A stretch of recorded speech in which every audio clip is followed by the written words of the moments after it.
Miranda, defensor público do Estado do Espírito Santo. Excelentíssimo senhor presidente do Supremo Tribunal Federal, senhora ministra, Marcelo, ministro relator, meus representantes do Ministério Público Federal, colegas defensores públicos, advogados e demais presentes.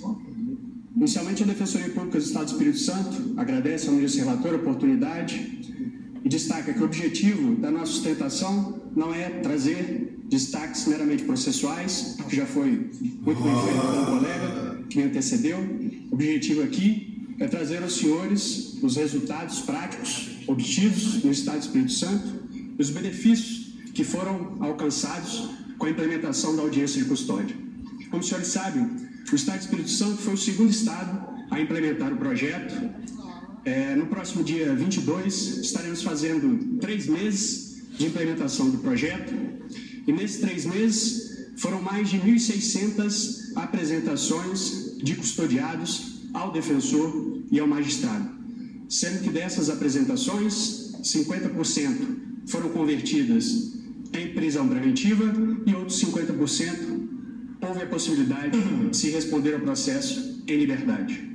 E não se trata aqui de uma situação simples, de uma audiência que apenas decide pela prisão ou pela liberação do preso. Temos que entender que esse projeto traz diversos benefícios, e é esses benefícios que eu tento hoje trazer aos senhores. O primeiro deles, uma modificação da realidade até então existente. No Estado do Espírito Santo, levava-se meses, 2, 3, 4 meses, até que o custodiado fosse apresentado ao defensor, ao promotor e ao magistrado, na audiência que se seguia. Essa realidade mudou, agora acontece em até 24 horas. Da mesma forma, o atendimento por equipes interdisciplinares, que antes não ocorria, hoje ocorre no mesmo período.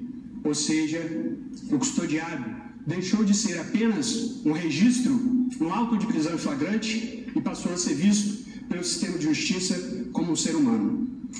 Outro fator importante a ser destacado com a implementação desse projeto foi a possibilidade de se identificar e de se prevenir atos de maus tratos e tortura. E não se diga que trata-se de mera retórica, pois no Estado do Espírito Santo foi detectado ao menos 10 casos suspeitos em que foi se dado o devido encaminhamento. Ou seja, a audiência de custódia mostra-se como o meio mais eficaz de se cumprir a recomendação número 49 do CNJ, que peço licença aos senhores para ler. Conselho Nacional de Justiça, recomendação número 49, de 1º de abril de 2014, dispõe sobre a necessidade de observância pelos magistrados brasileiros das normas, princípios e regras do chamado Protocolo de Istambul, da Organização das Nações Unidas, ONU, e bem assim, do Protocolo Brasileiro de Perícia Forense, em casos de crime de tortura. Então, a audiência de custódia se mostra um meio eficaz a esse cumprimento.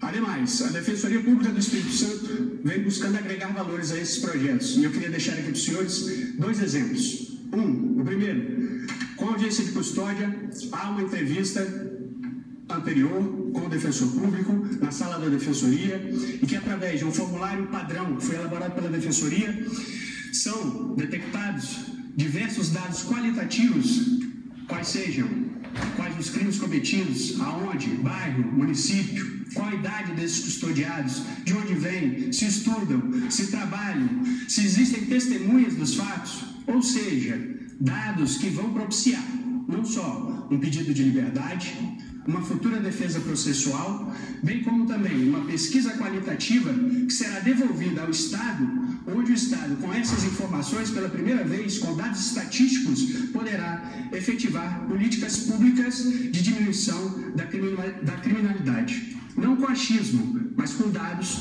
específicos e estatísticos que poderão ser implementados.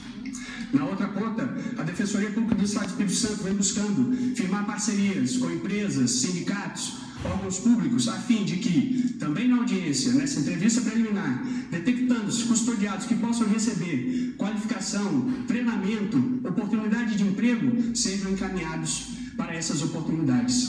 encerrando assim um ciclo vicioso, para que ele não retorne e efetivamente a gente possa diminuir a criminalidade. Gostaria de deixar um dado estatístico, senhores, que quando entrei na Defensoria Pública, 5 anos atrás, o Estado do Espírito Santo possuía quase 8 mil presos, não chegaram a ser 8 mil presos, hoje estamos com 18 mil presos, ou seja, em 5 anos foram 10 mil presos a mais no Estado. Um número alarmante, nós precisamos combater esse crescimento. Já finalizando, gostaria de destacar que a Exordial, que deu a ação, que ocasionou essa ADI, ela alega que o projeto interfere na ação da Defensoria Pública. Mas quero deixar claro que os defensores públicos entendem que essas atribuições já fazem parte da função do defensor público, então não há qualquer interferência. Gostaria de destacar que a audiência de custódia significa, sim, um passo, um rumo decisivo para a evolução civilizatória do processo penal. É um importante resgate do caráter humanitário do sistema de justiça.